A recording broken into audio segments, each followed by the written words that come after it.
What's going on, guys? Chris Speed. So I'm back with another mobility video. Since a lot of you found that last one on just actually mobilising your hip flexors and your groin for squat really helpful, so I figured I'd just make another sort of like pretty simple but useful point on squat mobility. So one of the other things that people struggle with a lot when it comes to squats is their actual ankle mobility. So the main thing they struggle with is actually being able to get down low enough and have enough space in their ankle and their calf that their knee can go forwards over the toes enough to allow them to sit nice and upright in the squat. So the main problem that happens when you've got tight ankles, especially the Achilles tendon, is that you'll get to a certain point and you won't be able to ease yourself down anymore. You'll just lock and you'll have to sit back a lot further like this to get to depth, which means you load up the back more, which means you're often having to sit forwards and let the weight float out in front of the toes. Whereas what we want is for the toes, the knee to be able to track over the toe like this, which isn't what happens when obviously you've got tight ankles. So we're going to go through today why that could be. So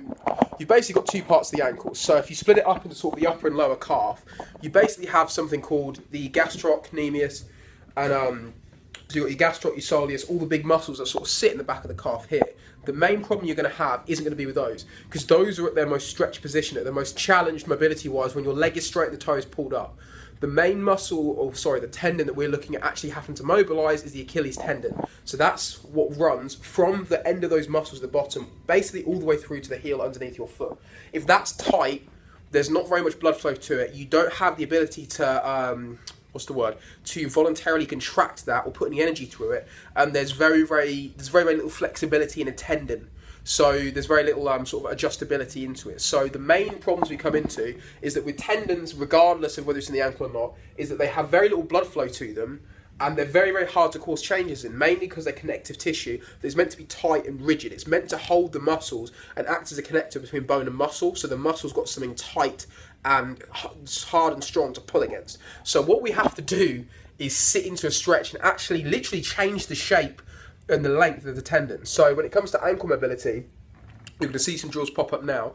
You're actually going to have to start basically using weighted stretching to actually achieve the length in your Achilles tendon that you want.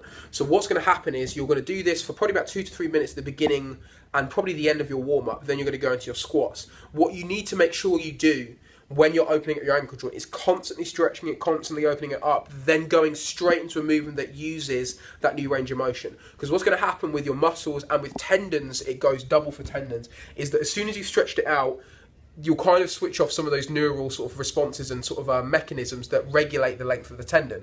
So what you need to do in that time is do things like squats, where you're actually driving the knee forwards over the toes to open up the ankle, and teach your body that it needs that new range of motion, that new range of motion makes the body more efficient.